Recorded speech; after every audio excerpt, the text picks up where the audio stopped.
ആദ്യമായിട്ടാണ് വരുന്നത്. ടെക്നോ പാർക്കിനെ പറ്റി വളരെ നാളുകളായിട്ട് കേട്ടിട്ടുണ്ടെങ്കിലും ആദ്യമായിട്ടാണ് ഇവിടെ വന്ന് സംസാരിക്കാനായിട്ടൊരു അവസരം കിട്ടുന്നത്. അതിൽ നിങ്ങളുടെ വർക്കിംഗ് ടൈമായിട്ട് പോലും ഇവിടെ വന്ന എല്ലാ ആളുകൾക്കും എൻ്റെ നന്ദി രേഖപ്പെടുത്തുകയാണ്. മാതൃഭൂമി ഇവിടെ പറഞ്ഞതുപോലെ 100 വർഷം പഴക്കമുള്ള ഒരു മഹാപ്രസ്ഥാനമാണ്. അതൊരു പത്രം ആയിട്ടാണ് തുടങ്ങിയത്. പക്ഷെ ഒരു പത്രം മാത്രമല്ല, അതിലൊക്കെ എത്രയോ വിശാലമായി സ്വാതന്ത്ര്യ സമരത്തിൻ്റെ ഭാഗമായിരുന്നു, സാംസ്കാരിക നവോത്ഥാനത്തിൻ്റെ ഭാഗമായിരുന്നു. ഇന്നും സജീവമായി പത്രത്തിൽ നിന്ന്, മാസികയിൽ നിന്ന് ചാനലുകളിലേക്ക്, ഓൺലൈനിലേക്ക് അങ്ങനെ വളർന്നു നിൽക്കുന്നൊരു പ്രസ്ഥാനമാണ്. ഞാൻ എഴുതി തുടങ്ങിയ കാലം തൊട്ടേ ഞാൻ വാസ്തവത്തിലൊരു എഴുത്തുകാരനാണ് എന്നുള്ളൊരു ചിന്തയുള്ള ആളോ, എഴുത്തുകാരനാവാൻ വേണ്ടി എഴുത്തുകാരനായ ആളോ ഒന്നുമല്ല. ഞാനൊരു ഇൻഫോർമലായിട്ടൊരു ന്യൂസ് ഗ്രൂപ്പിൽ സുരക്ഷയെപ്പറ്റി 1-2 കാര്യങ്ങൾ പറഞ്ഞു കഴിഞ്ഞപ്പോൾ മാതൃഭൂമിയിൽ അന്ന് എഡിറ്ററായിരുന്ന NP രാജേന്ദ്രൻ എന്ന് പറയുന്ന ഇന്ദ്രൻസ് എന്ന പേരിൽ അദ്ദേഹം ഒരു കോളം എഴുതിയിരുന്നു. അദ്ദേഹം എന്നെ കോണ്ടാക്ട് ചെയ്തിട്ട് ഇത് ഞാൻ പബ്ലിഷ് ചെയ്തോട്ടെ എന്ന് ചോദിച്ചു. ഞാനന്ന് ഇംഗ്ലീഷിലാണ് എഴുതിക്കൊണ്ടിരുന്നത്. അപ്പോൾ ഞാൻ പറഞ്ഞു ശരി, പബ്ലിഷ് ചെയ്ത് എനിക്ക് കുഴപ്പമൊന്നുമില്ല എന്ന് പറഞ്ഞു. അദ്ദേഹം പബ്ലിഷ് ചെയ്ത് തുടങ്ങി. അപ്പോൾ ഞാൻ പിന്നെ 1-2 ആർട്ടിക്കിൾ അതിനുവേണ്ടി സ്പെസിഫിക് ആയിട്ട് എഴുതി. അപ്പോൾ അന്നൊന്നും മലയാളത്തിൽ എഴുതാൻ പറ്റുമെന്നൊരു ധൈര്യമൊന്നും എനിക്കില്ല. കാര്യം ഞാൻ മലയാള സ്കൂളിൽ പഠിച്ചതൊക്കെയാണ്, പക്ഷേ മലയാളത്തിലൊരു ലേഖനം എഴുതാനുള്ളൊരു ധൈര്യമൊന്നും ഉണ്ടായിരുന്നില്ല. പക്ഷെ അന്ന് ഞാനൊരു സുരക്ഷയെപ്പറ്റി ഒരു പുസ്തകം എഴുതി കഴിഞ്ഞപ്പോൾ, ഒരു റോഡ് സേഫ്റ്റിയെ പറ്റി ഒരു ലേഖനം എഴുതി കഴിഞ്ഞപ്പോൾ അതിൽ ആൻറ്റി ലോക്ക് ബ്രേക്കിംഗ് സിസ്റ്റമുള്ള കാറുകൾ ആണെങ്കിൽ അത് കൂടുതൽ സുരക്ഷിതമായിരിക്കുമെന്ന് ഞാൻ എഴുതി. അത് മാതൃഭൂമിയിൽ ഒരാൾ ട്രാൻസ്ലേറ്റ് ചെയ്ത് കഴിഞ്ഞപ്പോൾ ഇത് പൂട്ട് പൊളിക്കാതിരിക്കാനുള്ള സംവിധാനം ഉള്ള കാറ് എന്നവർ ട്രാൻസ്ലേറ്റ് ചെയ്തു. അത് അദ്ദേഹത്തിൻ്റെ ഒരു തെറ്റല്ല, അദ്ദേഹം അത് ആ തരം കാറുകൾ പരിചയമില്ലാത്തതുകൊണ്ടായിരിക്കണം അങ്ങനെ എഴുതിയത്. പക്ഷെ അത് ലിറ്ററലി ട്രാൻസ്ലേറ്റ് ചെയ്തു. ഞാൻ വിചാരിച്ചു ഇത് മലയാളികൾ വായിച്ചു കഴിയുമെങ്കിൽ അവർ വിചാരിക്കും ഞാൻ ചിന്തിക്കുന്നത് ഈ ആൻറ്റി ലോക്ക് ബ്രേക്കിംഗ് സിസ്റ്റം എന്ന് പറഞ്ഞാൽ പൂട്ട് പൊളിക്കാതിരിക്കാനുള്ള സംവിധാനം എന്നാണ് എന്ന് വിചാരിച്ചിട്ട് ഞാൻ ഇന്ദ്രനോട് പറഞ്ഞു, ഞാൻ എൻ്റെ ഭാഷയിൽ എഴുതാം, ഇനി നിങ്ങളത് ഒന്ന് എഡിറ്റ് ചെയ്ത് തന്നാൽ മതി പറഞ്ഞു. എൻ്റെ ഭാഷയിൽ തന്നെ ഞാൻ എഴുതി തുടങ്ങി. അത് പിന്നെ ആളുകൾ വായിച്ചു ശ്രദ്ധിച്ചു തുടങ്ങി കഴിഞ്ഞപ്പോൾ അത് കൂടുതൽ ഊർജ്ജമായി അങ്ങനെയാണ് എഴുതി തുടങ്ങിയത്. അപ്പോൾ മാതൃഭൂമിയോടുള്ള എൻ്റെ ബന്ധം ഭയങ്കര ഡീപ്പാണ്. അതിനുശേഷം അത് എൻ്റെ മാനേജിംഗ് ഡയറക്ടറായിരുന്ന ശ്രീ വീരേന്ദ്രകുമാറാണ് എൻ്റെ ഒരു പുസ്തകത്തിന് അവതാരിക എഴുതിയത്. ആ പുസ്തകം അദ്ദേഹം വായിച്ചതിന് ശേഷം പലപ്പോഴും കാണുമ്പോഴെല്ലാം സംസാരിക്കാനുള്ള അവസരം ഉണ്ടാക്കാറുണ്ട്, സംസാരിക്കാറുണ്ട്. ഇന്ന് ഈ പ്രോഗ്രാമിന് വിളിച്ച അഞ്ജലിയും അഞ്ജലിയുടെ കൂടെയുള്ള ടീമിനോടും ഇവിടെയുള്ള പ്രതിധ്വനിയോടും എൻ്റെ നന്ദി രേഖപ്പെടുത്തുകയാണ്. UN ജോലി കിട്ടുന്നതിനെപ്പറ്റി ചില ആളുകൾക്ക് അറിയണമെന്ന് പറഞ്ഞു. ഞാൻ വേണമെങ്കിൽ അതിനെപ്പറ്റി പറഞ്ഞു തുടങ്ങാം. ഏറ്റവും യൂസ്ഫുൾ ആയിട്ടുള്ള കാര്യം ആദ്യം അങ്ങ് പറയാമല്ലോ, അതിനുശേഷം മറ്റുള്ള കാര്യങ്ങൾ നമുക്ക് പറയാം. അപ്പം ഞാൻ UN ജോലി കിട്ടുമെന്നൊരാഗ്രഹം, അങ്ങനെയൊരു പ്രതീക്ഷ, അങ്ങനൊരു അംബീഷൻ അങ്ങനെയൊന്നുള്ള ഒരാളൊന്നുമല്ല. ഒരു സാധാരണ ഒരു മലയാള ഗ്രാമത്തിൽ ജനിച്ച് വളരുമ്പോൾ എന്തുമാത്രം പ്രതീക്ഷ ഉണ്ടാവും എന്ന് നമുക്കറിയാമല്ലോ. ഒരു വില്ലേജ് ഓഫീസിൽ ഒരു ജോലി കിട്ടിക്കഴിഞ്ഞാൽ വലിയ സംഭവം. നമ്മുടെ ബംഗാളിലെ ഏറ്റവും വലിയ ആളെന്ന് പറഞ്ഞാൽ വില്ലേജ് ഓഫീസറാണ്. അപ്പോൾ അത് ഒക്കെ നമ്മുടെ ലൈഫിലൊരു അംബീഷനാണ്. അല്ലെങ്കിൽ കോപ്പറേറ്റീവ് സൊസൈറ്റിയിലെ സെക്രട്ടറി, ബാങ്കിലെ ഒരു ക്ലർക്ക് എന്നൊക്കെ പറഞ്ഞാൽ വലിയ ആ ഒരു ലെവൽ അംബീഷനിലാണ് തുടങ്ങുന്നത്. പിന്നെ നമ്മൾ അവസരങ്ങൾ വരുമ്പോൾ അത് കാലിബ്രേറ്റ് ചെയ്യുന്നു മാത്രമേ ഉള്ളൂ. ശേഷം PhD എല്ലാം കഴിഞ്ഞു, ഷെല്ലിലായിരുന്നു ജോലി ചെയ്തുകൊണ്ടിരുന്നത്. അക്കാലത്താണ് ഒരിക്കൽ ഒരു എക്കോണമിസ്റ്റ് എന്ന് പറയുന്നൊരു മാസികയുണ്ട്, നിങ്ങൾ അറിയാമായിരിക്കും. അപ്പോൾ ഞാൻ എൻ്റെ ഒരു കൊളീഗുണ്ട്, TU എന്ന് പറഞ്ഞിട്ട്, ഓസ്ട്രേലിയയിൽ നിന്നുള്ളൊരു പെൺകുട്ടിയാണ്. ഞങ്ങൾ എപ്പോഴും സംസാരിക്കുമ്പോൾ പറയും എക്കോണമിസ്റ്റിൽ അഡ്വർടൈസ് ചെയ്യുന്നൊരു ജോബ് നമുക്ക് കിട്ടണം, എന്നാലാണ് നമുക്കൊരു വെയിറ്റ് ആവുള്ളൂ. വളരെ കുറച്ച് അഡ്വർടൈസ്മെൻറ്റ് എക്കോണമിസ്റ്റിൽ വരുള്ളൂ. അപ്പോൾ ഞങ്ങളങ്ങനെ എക്കോണമിസ്റ്റ് എല്ലാ ആഴ്ചയും അതിൻ്റെ കണ്ടൻറ്റൊന്നും വായിച്ചു നോക്കില്ല, പക്ഷേ പരസ്യം വായിച്ചു നോക്കും. അങ്ങനെ UN ഒരു ജോലിക്കൊരു ഇത് വന്നു. അത് വളരെ ഒരു അൺയൂഷ്വലായിട്ടൊരു സാഹചര്യമായിരുന്നു. അതായത് 2003 രണ്ടാമത്തെ ഗൾഫ് യുദ്ധം വരുന്നു. ആ ഗൾഫ് യുദ്ധം വരുന്ന സമയത്ത് ഒരു ഓയിൽ ഫീൽഡിൽ 1991 ഒന്നാമത്തെ ഗൾഫ് യുദ്ധത്തിൻ്റെ സമയത്ത് നിങ്ങൾക്ക് അറിയാമായിരിക്കും, സദ്ദാം ഹുസൈൻ കുവൈറ്റിലെ എണ്ണക്കിണറുകൾക്ക് തീയിട്ടു. 800ഓളം എണ്ണക്കിണറുകൾ 9 മാസം കുവൈറ്റിൽ നിന്ന് കത്തി കുവൈറ്റ് മുഴുവൻ കറുത്ത് കാശ്മീരിലെ സ്നോ പോലും കറുത്ത സ്നോ വീഴുന്നൊരു സാഹചര്യം അന്നുണ്ടായി. എൻ്റെ തലമുറയിലുള്ള ആളുകൾക്ക് അത് ഓർമ്മയുണ്ട്. അപ്പോൾ 2003 ഈ ഓയിൽ ഫീൽഡിലെ യുദ്ധം തുടങ്ങുന്ന സമയത്ത് ലോകത്തിന് സംശയം ഉണ്ടായിരുന്നു, അതേ തന്ത്രം അദ്ദേഹം എന്നൊരു സംശയം ഉണ്ടായിരുന്നു. അപ്പോൾ അങ്ങനെ ഒന്ന് ഉണ്ടായിക്കഴിഞ്ഞാൽ 1990 എഫക്റ്റീവായിട്ട് റെസ്പോണ്ട് ചെയ്യാനായിട്ട് സാധിച്ചല്ല. അതിനുള്ള പ്രിപ്പറേഷൻ ലോകത്തിനുണ്ടായിരുന്നില്ല. ഓയിൽ ഫീൽഡിലെ ഫയർ എന്ന് പറയുന്നത് വളരെ അപൂർവമായി മാത്രം ഉണ്ടാകുന്ന ഒന്നാണ്. 5-10 വർഷത്തിൽ ഒരെണ്ണം ഉണ്ടാകും. അന്നെല്ലാം ഒറ്റ ആളാണ്, ഒരു റെഡ് അഡയർ എന്ന് പറയുന്ന ഒരാളുടെ ഫാമിലി ബിസിനസ്സായിട്ടാണ് ഓയിൽ ഫീൽഡ് ഫയർ ഫൈറ്റിംഗ് നടന്നുകൊണ്ടിരുന്നത്. പക്ഷേ 1990s ഈ 800 ഫയറുകൾ ഒരുമിച്ച് വന്നപ്പോൾ കൂടുതൽ ടെക്നോളജികളൊക്കെ ഉണ്ടായി. അപ്പോൾ ആ ഫയറിന് പ്രിപ്പയർ ചെയ്യാനായിട്ടൊരു ടീം വേണമെന്ന് UN തീരുമാനിക്കുകയും അതിനുവേണ്ടി ഒരു റാപ്പിഡ് റിക്രൂട്ട്മെൻറ്റ് നടത്തുകയും ചെയ്ത് കൊടുത്തലാണ് ഞാൻ UN ജോലിക്ക് കിട്ടുന്നത്. അപ്പോൾ എങ്ങനെയാണ് ഞാൻ എനിക്ക് ദുരന്തത്തിൽ എത്തിപ്പറ്റിയെന്ന് പറയും. വാസ്തവത്തിൽ എനിക്ക് ദുരന്തത്തിൽ യാതൊരു ബാക്ക്ഗ്രൗണ്ടും ഇല്ല. ഞാൻ ഒരു സിവിൽ എഞ്ചിനീയറിംഗ് പഠിച്ചു. അതിനുശേഷം PhD എൻവയോൺമെൻറ്റൽ എഞ്ചിനീയറിംഗിലായിരുന്നു. ഷെല്ലിൽ ജോലി കിട്ടിയ ബ്രൂണയ്ക്ക് പോയി. ബ്രൂണൈ നിങ്ങൾ കേട്ടിട്ടുണ്ടെന്ന് അറിയില്ല, ഞാൻ കേട്ടിട്ടുണ്ടായിരുന്നില്ല ബ്രൂണൈ എവിടെയാണെന്ന്. അപ്പോൾ ബ്രൂണൈ സുൽത്താൻ ഏറ്റവും റിച്ചസ്റ്റ് മാൻ, അത് എല്ലാവർക്കും അറിയാമായിരുന്നു. ബ്രൂണൈ ഓയിൽ സുൽത്താൻ. അപ്പോൾ നമുക്കറിയാമല്ലോ ഏതാണ്ട് ഖത്തറിനും ദുബായിക്കും ഇടയ്ക്ക് എവിടെയെങ്കിലും ആയിരിക്കും എന്നൊരു വിശ്വാസം ഉണ്ടായിരുന്നു. അഡ്വർടൈസ്മെൻറ്റ് ഞാൻ അപ്ലൈ ചെയ്തു. ഇൻ്റർവ്യൂവിന് അന്ന് ഈ സൂം ഒന്നുമില്ലല്ലോ, നേരിട്ടുള്ള ഇൻ്റർവ്യൂ ആണ്. അത് ചെല്ലാനായിട്ട് എനിക്ക് ടിക്കറ്റ് അയച്ചു തന്നു കഴിഞ്ഞപ്പോൾ അവർ ബോംബെ സിംഗപ്പൂർ ബ്രൂണൈ. അപ്പോൾ എനിക്ക് ഭയങ്കര കൺഫ്യൂഷനാണ്. ഇത് എങ്ങനെയാണ് നമ്മൾ ദുബായും ഷെയ്ഖുമാരെല്ലാം ബോംബെക്ക് ലെഫ്റ്റിൽ കിടക്കുന്ന നമുക്ക് അതാണ് അറിയാം. പക്ഷേ എന്തുകൊണ്ടാണ് ഇത് റൈറ്റിലേക്ക് ടിക്കറ്റ് എടുത്തതെന്ന് അന്നാണ് ഞാൻ ആദ്യമായിട്ട് വേൾഡ് മാപ്പ് എടുത്ത് നോക്കുന്നത്, ബ്രൂണൈ എവിടെയാണ് എന്ന്. അപ്പോൾ ഓക്കെ, ബ്രൂണൈ വാസ്തവത്തിൽ സിംഗപ്പൂരിന് താഴെ ഇന്തോനേഷ്യയ്ക്ക് മുകളിൽ മലേഷ്യയുടെ ഉള്ളിൽ കിടക്കുന്നൊരു ചെറിയ സ്ഥലമാണ്. 5000 സ്ക്വയർ കിലോമീറ്ററേ ബ്രൂണൈക്ക് വലുപ്പമുള്ളൂ.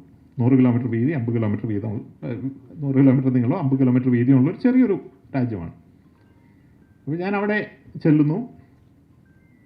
എന്നോട് എൻ്റെ ബോസ് ആദ്യത്തെ ആഴ്ച കഴിഞ്ഞപ്പോൾ, ആദ്യത്തെ ആഴ്ചയിൽ ഓറിയൻറ്റേഷനൊക്കെയാണ്. ആദ്യത്തെ ആഴ്ച കഴിഞ്ഞപ്പോൾ എൻ്റെ ബോസ് പറഞ്ഞു, this country is very sleepy, ഇവിടെ ഒന്നും സംഭവിക്കാനൊന്നും പോകുന്നില്ല. I am going on my annual leave. ഞാൻ 6 ആഴ്ചയാണ് അവിടെ ഷെല്ലിൽ ആനുവൽ ലീവ്. ഞാൻ ആഴ്ചത്തേക്ക് പോവാണ്. You just see the place, when you come back I will tell you what to do. അത്ര സ്ലോ ആയിട്ടുള്ള ഒരു പ്രദേശമാണ്. ഈ 1,80,000 ആളുകളാണ് അന്ന് ബ്രൂണൈയിലുള്ളത്. അവിടെ ഒരു ന്യൂസ് പേപ്പറുള്ളൂ രാജ്യത്ത്. അപ്പോൾ ഒരു ദിവസത്തെ ന്യൂസ് പേപ്പറിലെ ഹെഡ്ലൈൻ എന്ന് പറയുന്നത്, the airport was very crowded today.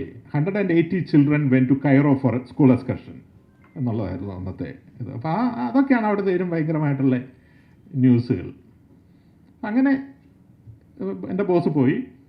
ഞാൻ ഓരോ ദിവസം ഓരോ ഷെല്ലിന് പല ഓപ്പറേഷൻസ് ഉണ്ട്. ഒരു ഷെല്ലിനൊരു ഓയിൽ ഫീൽഡ് ഓപ്പറേഷനുണ്ട്, മറൈൻ ഓപ്പറേഷനുണ്ട്, ഗ്യാസ് ഓപ്പറേഷനുണ്ട്, അങ്ങനെ പല ഓപ്പറേഷൻ ഉണ്ട്. ഓരോന്ന് കാണാനായിട്ട് ഇങ്ങനെ നടക്കുകയാണ്. ഒരു ദിവസം ഞാൻ അവരുടെ ഓയിൽ സ്പിൽ എക്യുപ്മെൻറ്റ് സ്റ്റോർ കാണാനായിട്ട് പോയി. ഞാൻ അവിടെ ചെന്ന് കഴിഞ്ഞ സമയത്ത് ഓയിൽ ഫീൽഡ് ഞാൻ ആദ്യം ക്രൂഡ് ഓയിലും കണ്ടിട്ടില്ല, ഓയിൽ ഫയർ ഫൈറ്റിംഗ് ഒന്നും കണ്ടിട്ട് ഒന്നുമില്ല. അവിടെ ഞാൻ ചെല്ലുന്ന സമയത്ത് exactly at that time they got A call saying there is an oil spill emergency and they should mobilise എന്ന് പറഞ്ഞു. So then they have a routine and they all started mobilizing. So I asked them, can I also join you? They said no, but if you have your own car you can follow. So I had my own car, office car ആയിരുന്നു. So we went. So I went there. ഒരു coastal ഏരിയയിൽ ഒരു റിവറിൻ്റെ എസ്റ്റുറിയിലാണ് ഈ ആളുകളെല്ലാം assemble ചെയ്യുന്നത്. അപ്പോൾ അന്ന് അത് എന്തുകൊണ്ടാണെന്ന് എനിക്ക് മനസ്സിലായില്ല. അപ്പോൾ ആക്ച്വലായിട്ട് ഓയിൽ സ്പിൽ ഉണ്ടായിരിക്കുന്ന കടലിലാണ്. അവിടെ നിന്ന് കാറ്റിൻ്റെയും കറണ്ടിൻ്റെയും ഗതി അനുസരിച്ച് ഈ ഓയിൽ കോസ്റ്റിലേക്ക് വരുന്ന ആ കോസ്റ്റിൽ ഈ റിവറിൻ്റെ എസ്റ്റുറിയിൽ അത് ലാൻഡ് ചെയ്യുന്നു എന്നാണ് അവിടുത്തെ ഒരു ഹൈപ്പോത്തസിസ്. അപ്പോൾ അതുകൊണ്ട് ആ ഏരിയ പ്രൊട്ടക്റ്റ് ചെയ്യുക, അതിന് വേണ്ടിയിട്ടാണ് അവർ അസംബിൾ ചെയ്തിരിക്കുന്നത്. അന്ന് എനിക്കറിയില്ല. Anyway I was there, lot of 100 people, all sort of equipment, helicopter, boat, press, camera, എല്ലാവരും ഉണ്ടായിരുന്നു. So I went to a senior looking guy and asked him, okay, now what will happen? So they said, on-scene commander will now come and he will give instruction as to what to do. എന്ന് പറഞ്ഞു. അപ്പോൾ ഞാനിങ്ങനെ so who is the on-scene commander എന്ന് ചോദിച്ചു. That's the head of environment. Okay, now the head of the environment is the guy who went to 6-week holiday and I'm acting. So I'm like supposed to be the guy who is in charge of this. And I have like never ever seen an oil spill, never dealt with it. Now, of course, if you are thrust into leadership, you have to lead. There is no other option. So okay, there's a helicopter anyway. ഞാൻ അന്ന് helicopter കയറിയിട്ടൊന്നുമില്ല. ഞാൻ വിചാരിച്ചു എന്നാൽ ഒരു helicopter കയറിയ എന്നാ ഒന്ന് കണ്ടേക്കെങ്കിലും ചെയ്യാമല്ലോ എന്ന് വിചാരിച്ചു. So I told, okay, now in the oil industry, like in many industries, when you are in a crisis, the on-scene commander has almost unlimited power. They can do anything. They can get helicopter, they can get plane, they can, you can issue individual order for $1 million without any quotation, anything, you just sign, it happens. അങ്ങനെയാണ് industry structure ചെയ്തിരിക്കുക. അതൊന്നും എന്ന് എനിക്കറിയില്ല. പക്ഷേ ഹെലികോപ്റ്ററിൻ്റെ sight all the pilot, okay, just show me where is the oil. So look down and you actually saw there is a ship. അത് ഷിപ്പിലേക്ക് oil connect ചെയ്തിരുന്ന പൈപ്പിൽ പ്രൊപ്പല്ലർ ഇടിച്ചാണ് എണ്ണ ലീക്കായത്. Anyway I saw the oil and I saw it leaking. It was pretty bad. I came back. അപ്പോൾ മീഡിയയെല്ലാം ഉണ്ട്. അവർ അപ്പോൾ ഹെലികോപ്റ്ററിൽ നിന്ന് ഇങ്ങനെ ഒരു ഓറഞ്ച് കവറോളൊക്കെ ഇട്ട് ഒരാൾ പുറത്തിറങ്ങുന്ന വളരെ സ്പെക്ടാക്കിൾ ആയിട്ടുള്ളൊരു വീഡിയോ ഇതാണ്. അതെല്ലാം പടമൊക്കെ എടുത്തു. Now, they should do something. 100 ആളുകളും എക്യുപ്മെൻ്റൊക്കെ നിൽക്കുകയല്ല, അപ്പോൾ എന്തെങ്കിലും ചെയ്യണമല്ലോ. അപ്പോൾ എൻ്റെ മനസ്സിൽ തോന്നി ഈ ഓയിൽ ഈ റിവറിലേക്ക് കയറാതിരിക്കുക എന്നുള്ളതായിരിക്കും ഇവിടുത്തെ മെയിനായിട്ടുള്ള പ്രശ്നം. ബിക്കോസ് നമ്മളുടെ ഓയിൽ ഇൻഡസ്ട്രിയുടെ വാട്ടർ ഇൻടേക്ക് റിവറിലാണ്. So we have to somehow prevent oil from coming in to the estuary. അപ്പോൾ എന്ത് ചെയ്യും? അപ്പോൾ കുറേ ബൂം എന്ന് പറഞ്ഞൊരു സാധനമുണ്ട്, ഒരു കർട്ടൻ പോലെ. So I thought maybe will put a curtain on the river. അപ്പോൾ I said, okay, put a curtain. And oil industry is also like the army. If you tell they will do.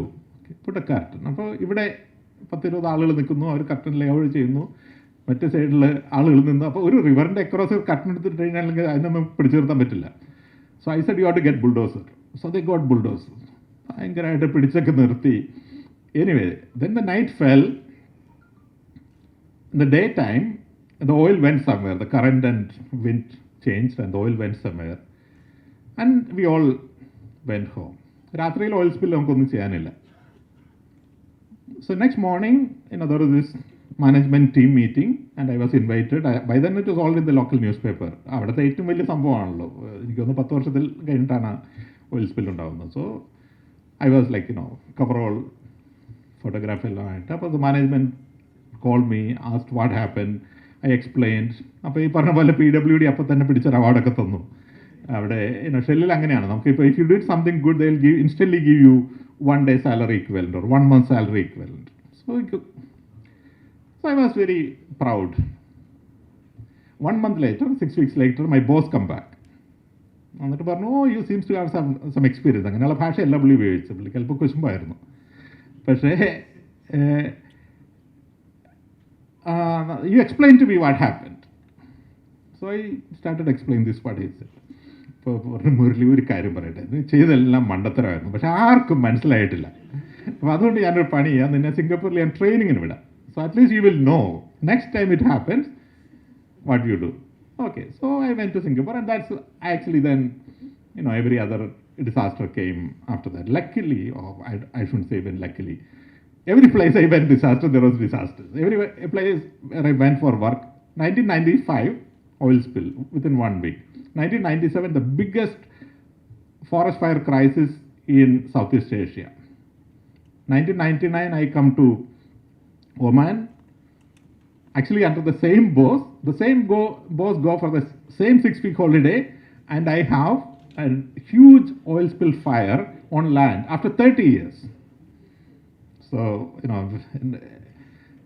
പല ആളുകളും ഞാൻ എഴുതുമ്പോൾ ചോദിക്കും, ആത്മകഥ എഴുതുന്നില്ലേന്ന് ചോദിക്കും. അപ്പോൾ ഞാൻ പറയും, എൻ്റെ ആത്മകഥയുടെ പേര് my life and other disasters എന്നാണെന്ന് പറയും. എനിവേ അങ്ങനെ ഇരിക്കുമ്പോഴാണ് യു എനിലെ ഇത് വരുന്നു. ഈ ഞാൻ വരുന്ന ടോട്ടലി ആക്സിഡൻ്റൽ ആയിട്ടുള്ള ഒരു സാഹചര്യത്തിൽ നിന്നാണ് ഞാൻ ഡിസാസ്റ്ററിൽ എത്തുന്നത്. Then I get in to the UN because I had the experience to deal with an oil spill in case it happened in 2003. ഉണ്ടായാൽ മാത്രം മതി. ഇങ്ങനെ നമുക്ക് UNലേക്ക് എത്തിപ്പറ്റണം എന്നൊരു തോന്നൽ നമ്മളുടെ മനസ്സിൽ അങ്ങ് ഉണ്ടായാൽ മതി. Then everyone can get. UN എന്ന് പറയുന്നത് ഒരു സ്ഥാപനമല്ല വാസ്തവത്തിൽ. ഒരു 50 വ്യത്യസ്തമായ ഓർഗനൈസേഷൻ്റെ ഒരു കോമ്പിനേഷനാണ് UN എന്ന് പറയുന്നത്. UN നമ്മൾ സാധാരണ കേൾക്കുന്ന UN എന്ന് പറയുന്നത് UN സെക്രട്ടേറിയറ്റ് ആണ്. നമ്മൾ ജനറൽ അസംബ്ലി, സെക്യൂരിറ്റി കൗൺസിൽ എന്നെല്ലാം കേൾക്കുന്നത് റൺ ചെയ്യുന്നത് UN സെക്രട്ടേറിയറ്റ്. അത് ന്യൂയോർക്കിൽ ആണ് അതിൻ്റെ ബേസ്. ജനീവയിൽ ഒരു ഓഫീസുണ്ട്. അതിനുശേഷം സ്പെഷ്യലൈസ്ഡ് ഏജൻസി ഉണ്ട്. വേൾഡ് ഹെൽത്ത് ഓർഗനൈസേഷൻ എന്ന് പറയുന്നത് സ്പെഷ്യലൈസ്ഡ് ഓർഗനൈസേഷനാണ്. UN ഡെവലപ്മെൻറ്റ് പ്രോഗ്രാം എന്ന് പറയുന്നത് പ്രോഗ്രാമാണ്. UNൻ്റെ യൂണിവേഴ്സിറ്റി ഉണ്ട് ടോക്കിയോയിൽ ബേസായിട്ട്. അതിൻ്റെ 7 ക്യാമ്പസുകൾ ലോകത്ത് പല സ്ഥലങ്ങളിലുണ്ട്. UN പീസ് കീപ്പിംഗ് ഉണ്ട് 11 സ്ഥലങ്ങളിൽ രാജ്യങ്ങളിലുണ്ട്. UNDPക്ക് 172 രാജ്യങ്ങളിൽ ഓഫീസുകളുണ്ട്. WHOയ്ക്ക് അതിൽ ഒരു അതിൽ കൂടുതൽ. യൂണിസെഫ് ഉണ്ട്. UNEP പരിസ്ഥിതി സംഘടനയുടെ ആസ്ഥാനം നെയ്റോബിയിലാണ്. ഞങ്ങൾക്ക് 25 ഞങ്ങൾക്കല്ല, ഞാനിപ്പോൾ അവിടെ നിന്ന് കഴിഞ്ഞ ദിവസം മാറി, അതുകൊണ്ടാണ് അപ്ഡേറ്റ് ആവാത്തത്. ഞാൻ UN convention to combat desertification എന്ന് പറയുന്ന ഒരു ഓർഗനൈസേഷനിൽ ഗ്ലോബൽ ലാൻഡ് റെസ്റ്റോറേഷൻ്റെ ഒരു പുതിയ പ്രോഗ്രാം എസ്റ്റാബ്ലിഷ് ചെയ്യാനായിട്ട് ജർമ്മനിയിലേക്ക് മാറി. ഞങ്ങൾക്ക് അധികം ഫീൽഡ് ഓഫീസുകളില്ല, പക്ഷേ UNEPന് 25 ഓഫീസുകളുണ്ട്. അങ്ങനെ 50 ഓർഗനൈസേഷനായി അതിൻ്റെ ഫീൽഡ് ഓഫീസുകളായി ഒരു 1000-ഓളം ഓഫീസുകൾ ലോകത്ത് എവിടെയുണ്ട്. ഇവിടെ എവിടെയും ജോലി കിട്ടിയാൽ നമുക്ക് UN എംപ്ലോയി ആണെന്ന് പറയാം. UN എംപ്ലോയിയുടെ എല്ലാ പ്രിവിലേജസും ഇമ്മ്യൂണിറ്റീസും ഈ 1000 ഓഫീസുകളിൽ ജോലി ചെയ്യുന്ന ആളുകൾക്കുമുണ്ട്. 1000 ഓഫീസുകളുള്ളതുകൊണ്ട് എല്ലാത്തരം ജോലികളും അവിടെ ഉണ്ട്. അവിടെ ഫുഡ് കൊടുക്കുന്ന ആൾ തൊട്ട്, സ്വീപ്പ് ചെയ്യുന്ന ആൾ തൊട്ട്, ലിഫ്റ്റ് ഓപ്പറേറ്റർ തൊട്ട്, ആ ഓർഗനൈസേഷൻ റൺ ചെയ്യുന്ന ആൾ തൊട്ട്, നിങ്ങളുടേതായ IT ആളുകളെല്ലാം അവിടെയുണ്ട്. അപ്പോൾ എല്ലാത്തരം ഡോക്ടർമാർ, നഴ്സുമാർ, there is no profession I have not seen which has demand in the UN. അത് തീർച്ചയായിട്ടും. So everyone can aspire, all type of background can get in.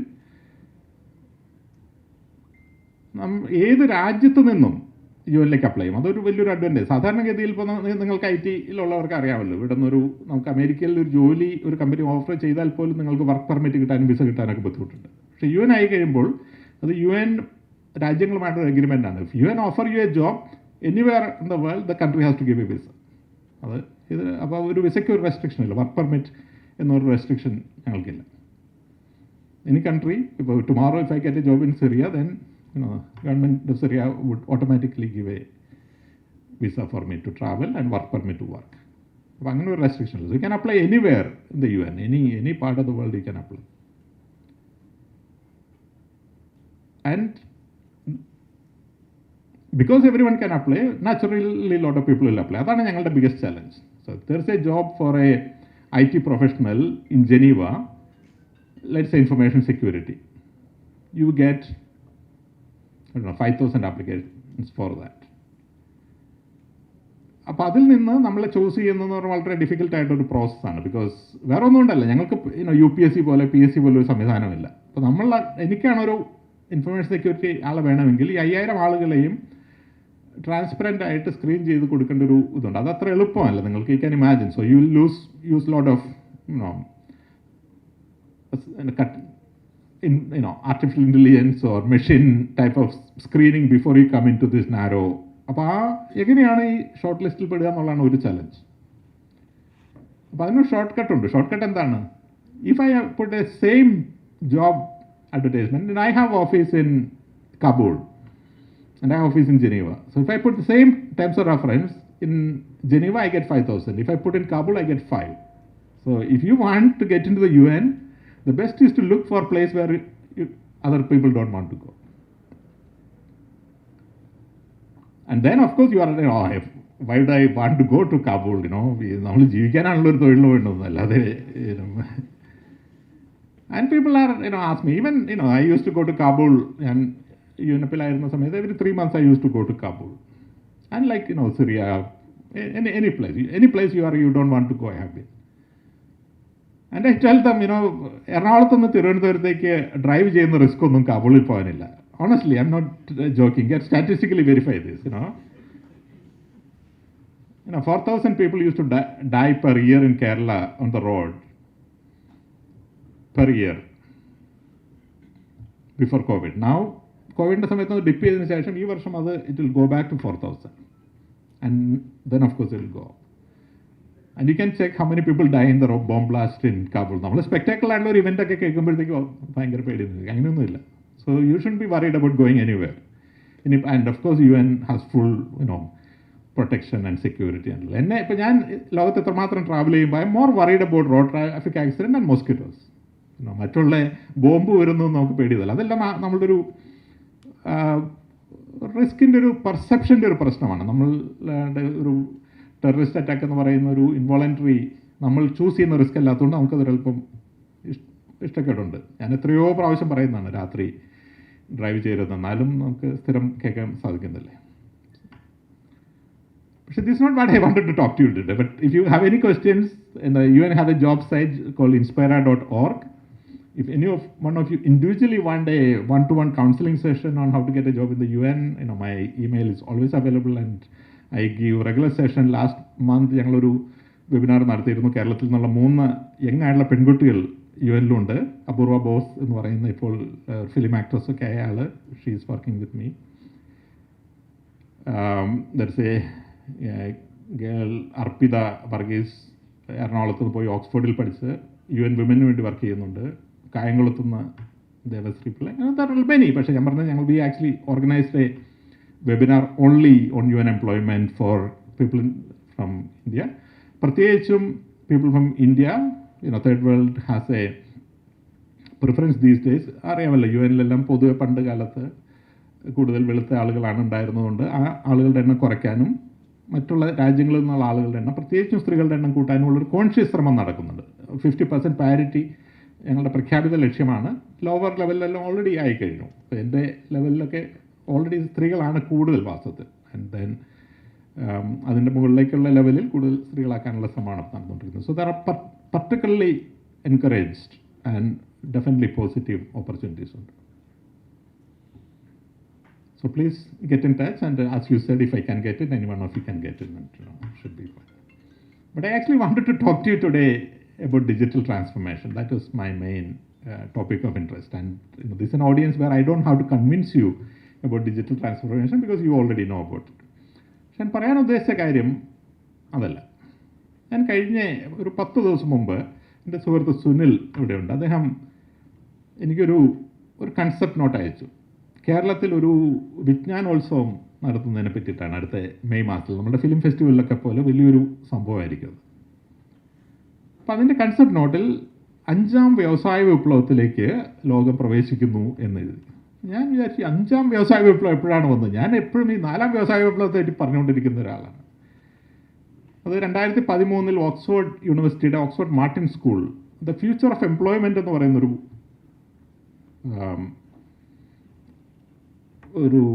Research report publish ചെയ്തിട്ടുണ്ട്. അന്ന് അവർ പറഞ്ഞത് ലോകത്തെ അന്ന് 814 എംപ്ലോയ്മെൻറ്റ് കാറ്റഗറി, ഇപ്പോൾ accountant എന്ന് പറയുന്ന കാറ്റഗറി, ന്യൂറോ സർജൻ എന്ന് പറയുന്ന കാറ്റഗറി, ആർക്കിടെക്ട് എന്ന് പറയുന്ന കാറ്റഗറി, അങ്ങനെയുള്ള 816 എംപ്ലോയ്മെൻറ്റ് കാറ്റഗറിയെ അവർ അനലൈസ് ചെയ്തതിന് ശേഷം ഇതിൽ എത്ര ജോലികൾ ഈ പുതിയ സാങ്കേതിക വിദ്യകളുടെ കാലഘട്ടത്തിൽ നിലനിൽക്കും എന്നവർ അനലൈസ് ചെയ്തു. അപ്പോൾ 2030 ആകുന്നതോടെ 46% ജോബ് കാറ്റഗറീസ് ഇല്ലാതെയാകും എന്ന് ഓക്സ്ഫോർഡ് മാർട്ടിൻ സ്കൂളിൻ്റെ റിപ്പോർട്ട് പറഞ്ഞു. 2013 ഇത് പറയുന്നത്. ഞാൻ 2015 റിപ്പോർട്ട് കാണുന്നതെന്ന് എൻ്റെ ഓർമ്മ. 46 ജോബ് കാറ്റഗറി എന്ന് പറഞ്ഞാൽ 46% ജോലികളെന്നല്ല.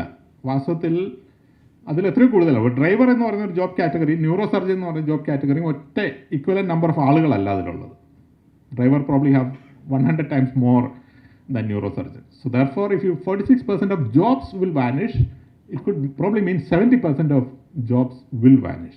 46% ജോബ് കാറ്റഗറി വാനിഷ് ചെയ്താൽ 70% ജോലികൾ ഇല്ലാതാകും. 2013 report. I had actually didn't believe it. It's a bit too far-fetched എന്നുള്ളതായിരുന്നു എൻ്റെ ചിന്ത. But then I actually started seeing it, right? Front of me.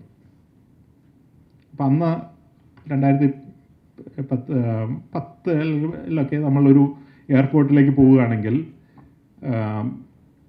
നമുക്ക് പുറത്തൊരു സെക്യൂരിറ്റി ഗാർഡ് ഉണ്ട്, അയാൾ നമ്മളുടെ ഇത് ചെക്ക് ചെയ്യും. അകത്ത് ചെന്നും ഒരു ചെക്ക് ഇൻ കൗണ്ടർ ഉണ്ട്, അയാൾ നമ്മളെ ചെക്ക് ചെയ്യും. ഇമിഗ്രേഷൻ, കസ്റ്റംസ്, ബോർഡിംഗ് ഗേറ്റ്, ഇതാണല്ലോ സാധാരണഗതിയിൽ ഒരു sequence.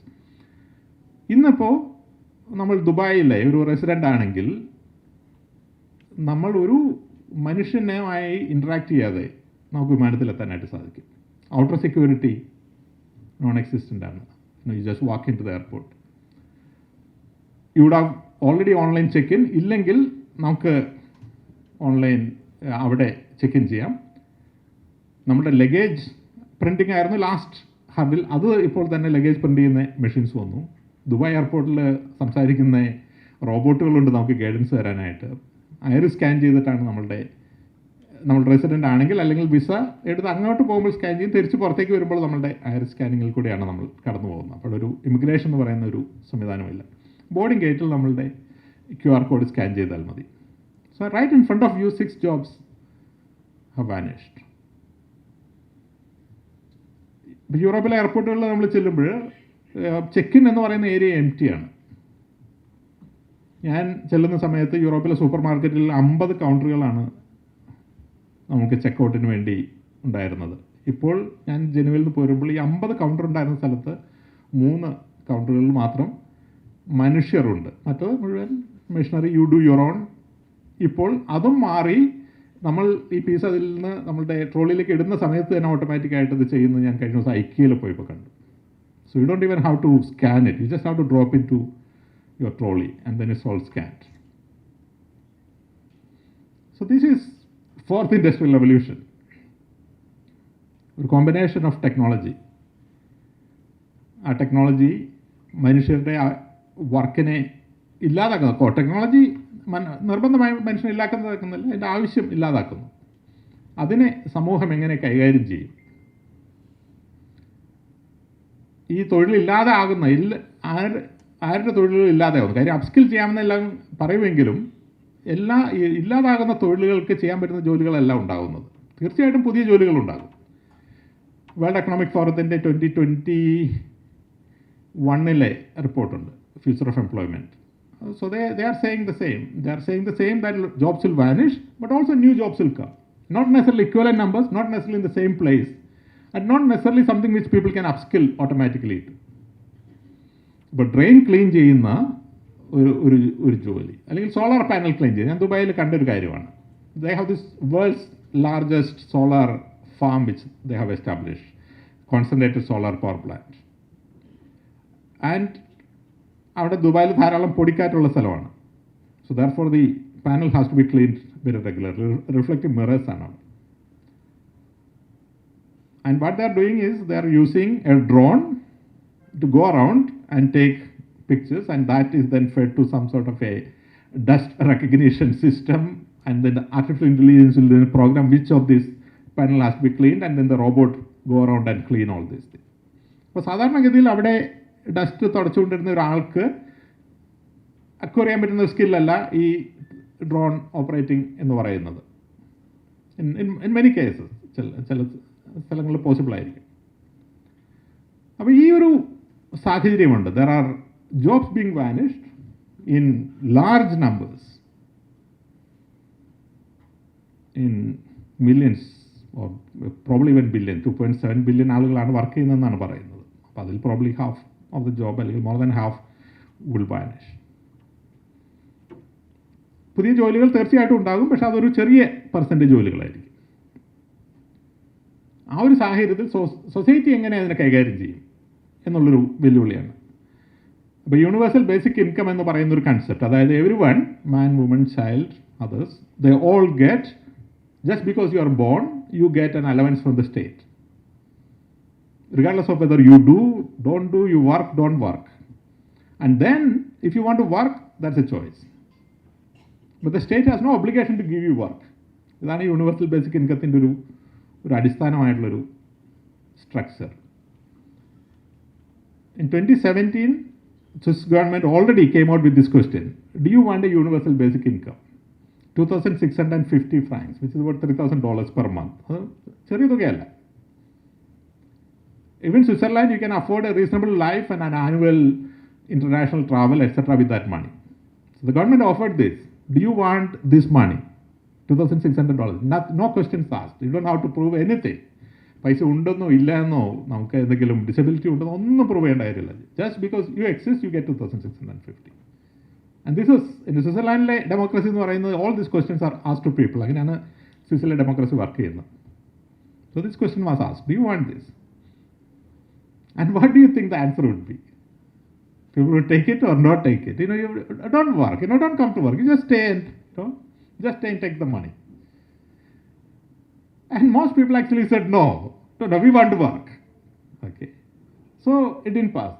But the reality is that the work is not going to come. The work just is not there. In future, people will not have work to do. ഇതെല്ലാം ഞാൻ 2017 തൊട്ട് I started lecturing on this topic.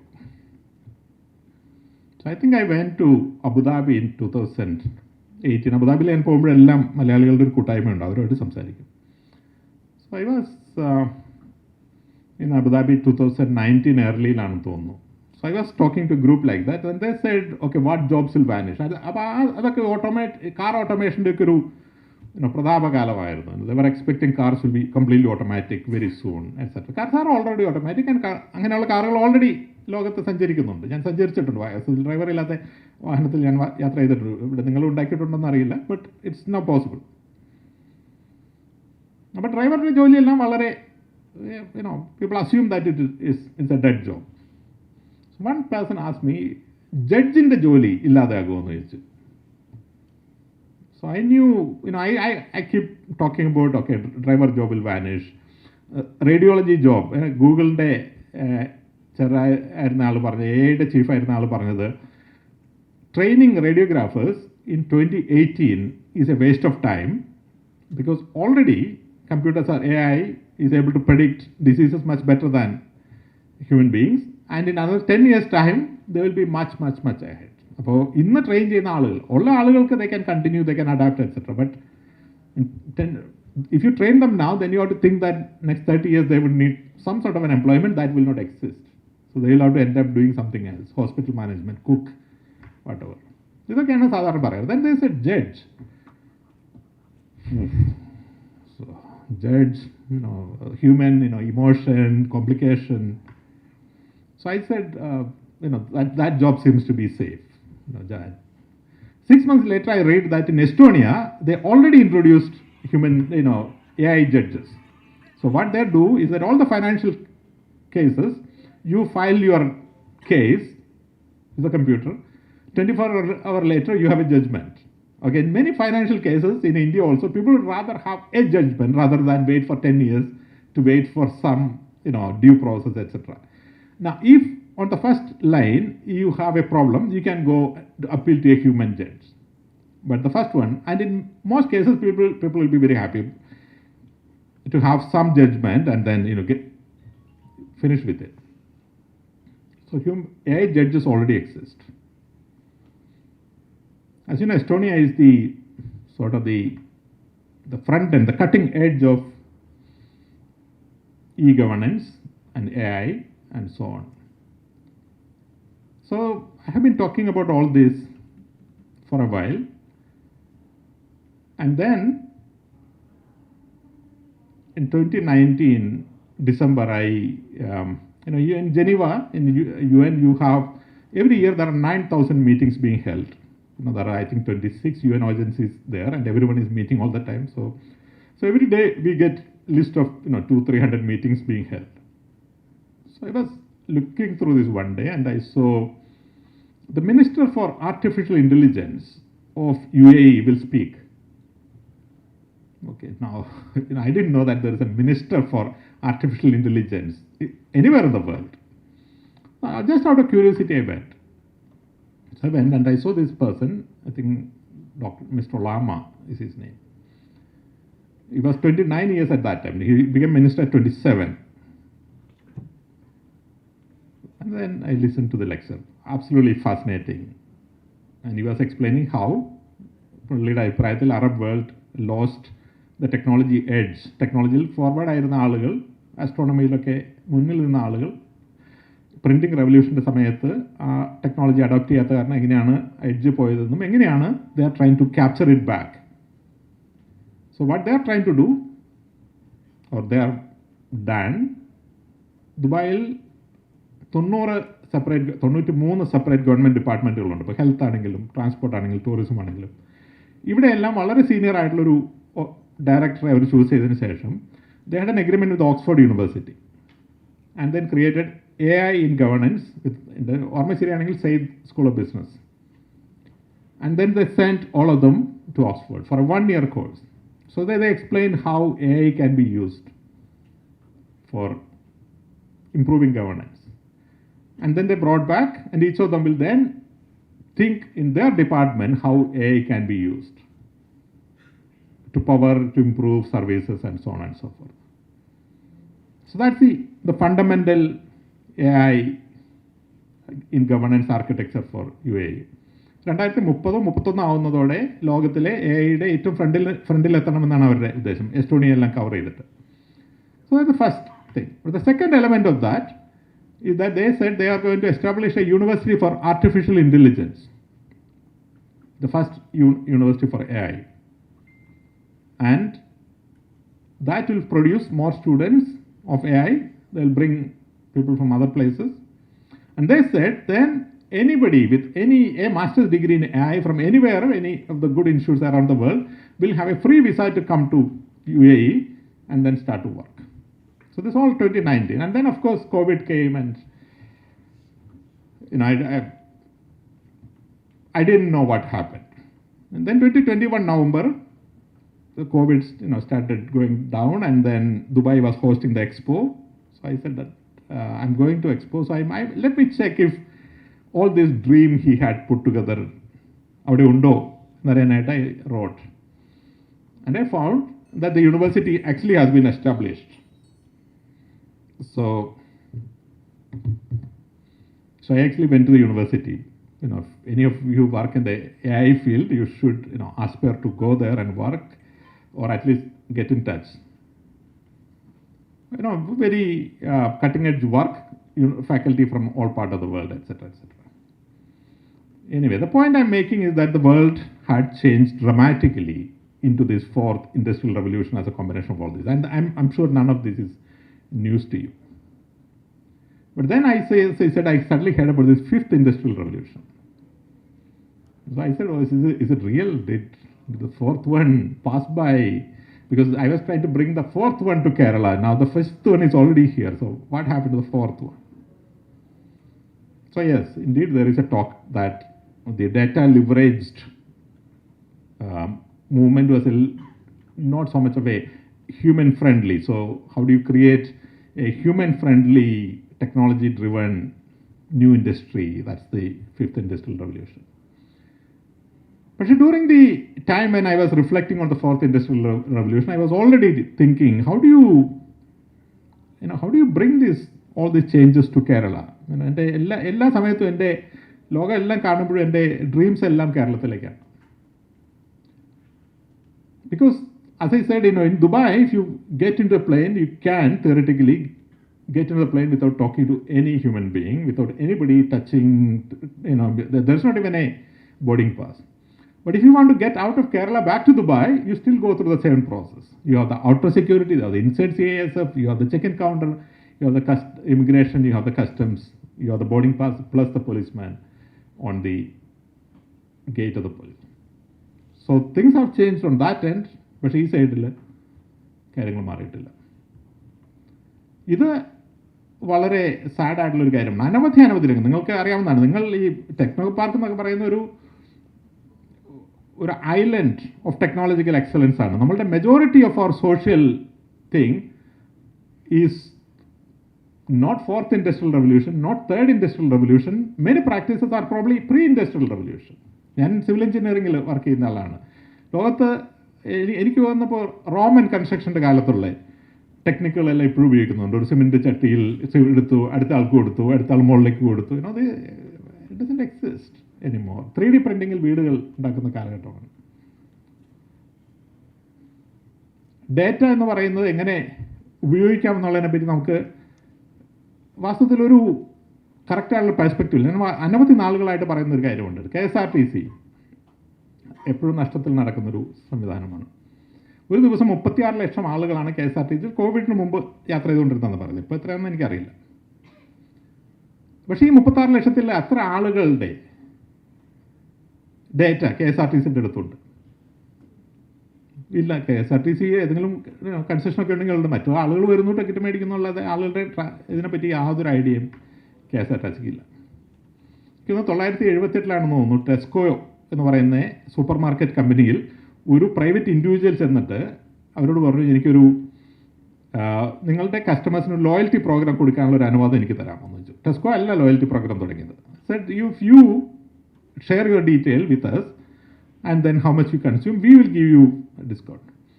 Then 3 months later, Tesco management said, in 3 months, this loyalty program have more information about my customers, which they can leverage, than Tesco has in their existence. 78 ആണോ 92 ആണെന്ന് എനിക്ക് സംശയമുണ്ട്. പക്ഷേ the point is, data is so powerful, is already understood that. പക്ഷേ this we have not understood. പല ആളുകളും KSRTCയുടെ റിവൈവലിനെ പറ്റി പറയുമ്പോഴെല്ലാം we talk about KSRTC as bus or bus stand and you can convert into a shopping complex. No, KSRTCയുടെ biggest asset എന്ന് പറയുന്നത് അതിൽ വരുന്ന ആളുകളാണ്. എനിക്ക് just one example of a very interesting entrepreneur കേരളത്തിൽ ചെയ്ത കാര്യമാണ്. കേരളത്തിൽ ചെറിയ ചെറിയ കടകളുണ്ട്, സ്റ്റേഷനറി കടകൾ. പക്ഷേ ഈ സ്റ്റേഷനറി കടകളെല്ലാം അതാത് പഞ്ചായത്തിൽ മാത്രമേ രജിസ്റ്റർ ചെയ്യുന്നുള്ളൂ. അപ്പോൾ സംസ്ഥാനത്തൊരു അവരുടെ രജിസ്ട്രി ആ കാലത്തില്ല. പക്ഷെ ഇവർക്കെല്ലാം ഒരു സപ്ലൈ ചെയിനുണ്ട്, അവർക്ക് എല്ലാ കാര്യങ്ങളും വേണം. പക്ഷേ ഈ സപ്ലൈ ചെയിൻ ഇൻറ്റഗ്രേറ്റഡ് അല്ല. ഓരോരുത്തരും ശർക്കര വാങ്ങുന്നത് അവരവരുടെ ഒരു റൂട്ടിൽ കൂടെയാണ്. ഈ സപ്ലൈ ചെയിൻ ഇൻറ്റഗ്രേറ്റ് ചെയ്തിട്ടുണ്ടെങ്കിൽ അവരുടെ പർച്ചേസിങ് പവർ ലിവറേജ് ചെയ്ത് കഴിഞ്ഞിട്ടുണ്ടെങ്കിൽ lot cheaper you can get things.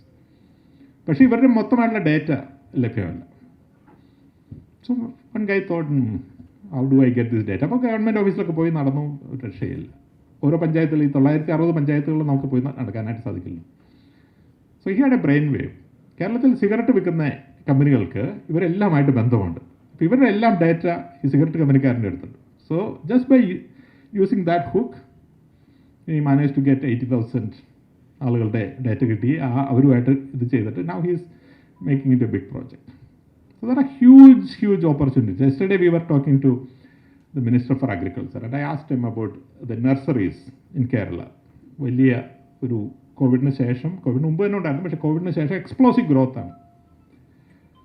പക്ഷെ അവർ എന്തുമാത്രം ബിസിനസ് ചെയ്യുന്നു, അവരെന്താണ് ബിസിനസ് ചെയ്യുന്നത്, ഏതൊക്കെ സ്പീഷീസ് വരുന്നു, അതിൽ ഇൻവേസീവ് ആയിട്ടുള്ള സ്പീഷീസ് ഉണ്ടോ? നമ്മുടെ കാടുകളിൽ ചില ഇൻവേസീവ് സ്പീഷീസ് വന്നിട്ട് വളരെയധികം കാടുകളിൽ ഡാമേജ് ഉണ്ടായിട്ടുണ്ടെന്നപ്പോൾ റിപ്പോർട്ടുണ്ട്. കഴിഞ്ഞ 10 വർഷം കൊണ്ട് തന്നെ സെന്ന എന്ന് പറയുന്നൊരു രാക്ഷസക്കൊന്ന എന്ന് തോന്നുന്നു മലയാളത്തിൽ തന്നെ വിളിക്കുന്നു. പക്ഷേ ഈ നഴ്സറിയിൽ കൂടെ എന്ത് വരുന്നു, എന്ത് പോകുന്നു, ഇത് ട്രാക്ക് ചെയ്യാൻ സംവിധാനമില്ല. ബിക്കോസ് ഈ നഴ്സറികളുടെ രജിസ്ട്രേഷൻ ഉണ്ടെങ്കിൽ തന്നെ അത് പഞ്ചായത്തുകളിലാണ് ഒരു അഗ്രിഗേറ്റഡ് ആയിട്ടുള്ള ഡേറ്റ ഇല്ല. Can we use this? അപ്പോൾ അങ്ങനെ അനവധി ഉദാഹരണങ്ങൾ നമുക്ക് പറയാൻ പറ്റും. അതായത് ഈ ഡേറ്റ ഉപയോഗിച്ച് നമുക്ക് നമ്മുടെ എക്കോണമിയെ ലിവറേജ് ചെയ്യാനുള്ളൊരു ഹ്യൂജ് പോസിബിലിറ്റി നമുക്കുണ്ട്. പക്ഷെ നമ്മൾ അതൊന്നും ഉപയോഗിക്കുന്നില്ല. ഡേറ്റ മാത്രമല്ല, ടെക്നോളജി ഉപയോഗിക്കുന്നില്ല. നമ്മളിപ്പോഴും അനവധി കാര്യങ്ങളിൽ ഉപയോഗിക്കുന്നത് റോ ആയിട്ടുള്ള മാൻ അല്ലെങ്കിൽ ഹ്യൂമൻ റിസോഴ്സ് ആണ്. Almost you can look at farming technology. ഒരു 30 വർഷം മുമ്പുള്ള ടെക്നോളജി ഇന്നും ഉപയോഗിക്കപ്പെടുന്നില്ല. അപ്പോൾ അതുകൊണ്ട് then what happens is productivity low ആണ്, ഇൻകം എന്ന് പറയുന്നത് വളരെ ലോ ആണ്. So then therefore people don't see that as this place as a place which has decent job. So therefore all the young people migrate to other countries. അങ്ങനെ ഒരു വലിയൊരു depletion ഉണ്ടാകുന്നു, ആളുകളുടെ ഒരു ഡിപ്ലീഷൻ ഉണ്ടാകുന്നു. ഇൻ്റലക്ച്വൽ ഡിപ്ലീഷൻ അതിന് മുമ്പ് തന്നെ സംഭവിച്ചതാണ്. പക്ഷേ ഇപ്പോൾ റോ ആയിട്ടുള്ള ആളുകളുടെ ഈ വർഷം 40,000 മലയാളി യങ്സ്റ്റേഴ്സാണ് വിദേശത്ത് പഠിക്കാനായിട്ട് പോകുന്നത്. 40% വേഗത്തിലാണ് ഗ്രോ ചെയ്യുന്നത്. 5 വർഷത്തിൽ അത് 1 ലക്ഷം ആകും. കേരളത്തിൽ ഇപ്പോൾ ഒരു വർഷത്തിൽ ഏതാണ്ട് 3 ലക്ഷം കുട്ടികളാണ് ഉണ്ടാകുന്നത്. അപ്പോൾ 3-1 കുട്ടികൾ ഇതിന് പോവും. ഇന്ന് വൈകുന്നേരം ഞാൻ അസംബ്ലിയിൽ ലെക്ചർ കൊടുക്കുന്നുണ്ട്. This main point I'm making. കേരളത്തിലെ സ്കൂളുകളെല്ലാം അടച്ചു പൂട്ടേണ്ട ഒരു സാഹചര്യത്തിലേക്ക് നമ്മൾ വരികയാണ്.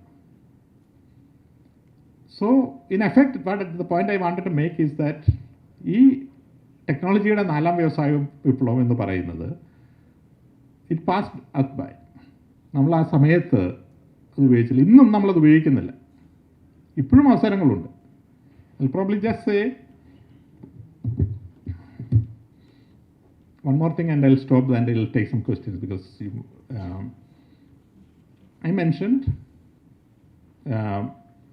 Estonia is the cutting edge of e-governance and use of technology. So I was reading about them. How did they get there? So they established something called an X-Road in 2003. An X-Road is a government data channel to which every government department is connected. And their promise to the population is that the government will only ask one data from the person only once. Anywhere, ഒരു പ്രാവശ്യം ഒരു data ചോദിക്കുള്ളൂ. ഒരു കുട്ടി ആശുപത്രിയിൽ ഉണ്ടായി കഴിഞ്ഞിട്ടുണ്ടെങ്കിൽ already the data that the child is born and their parents name is the government database. So when the child has to be given an allowance, they already know who the father is, who the mother is. The child is due to go to school. The system already know where the child is and where the schooling should be available, which district schooling should be available, and so on and so forth. So 2003 തുടങ്ങി. അന്ന് 50 ഡിപ്പാർട്ട്മെൻറ്റുകളാണെന്ന് തോന്നുന്നുണ്ട്. ഇപ്പോൾ അത് ഗവൺമെൻറ്റും പ്രൈവറ്റും കൂടി integrate ചെയ്ത് 24/7 365 anywhere government services 99% available without providing any data, because the government already knows all this. But then 1996 they had the Data Privacy Act. So these things need a set of baseline preparation. നമ്മൾ ഇപ്പോൾ ചുരുങ്ങിയത് ആ ഒരു സ്റ്റാർട്ടെങ്കിലും നമ്മൾ ചെയ്യണം. We need our own X-Road. അപ്പോൾ ഇതിനൊന്നും നിങ്ങൾ ടെക്നോളജിക്കാരാണ്. Technology is not the limiting factor. You are all working on to support some other country in UAE or Estonia to make this happen.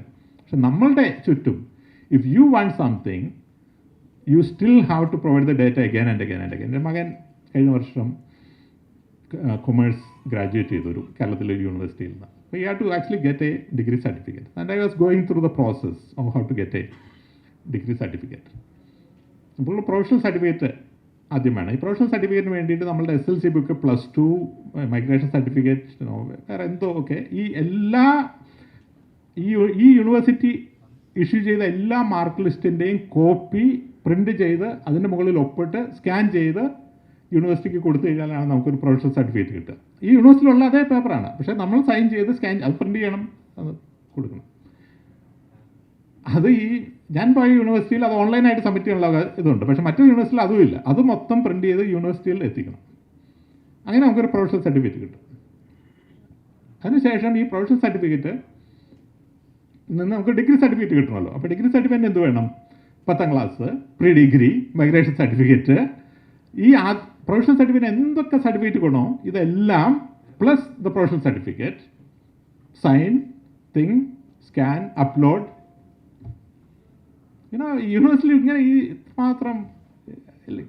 If you have a professional certificate, at least you can assume that the one below is there. No, it's not there.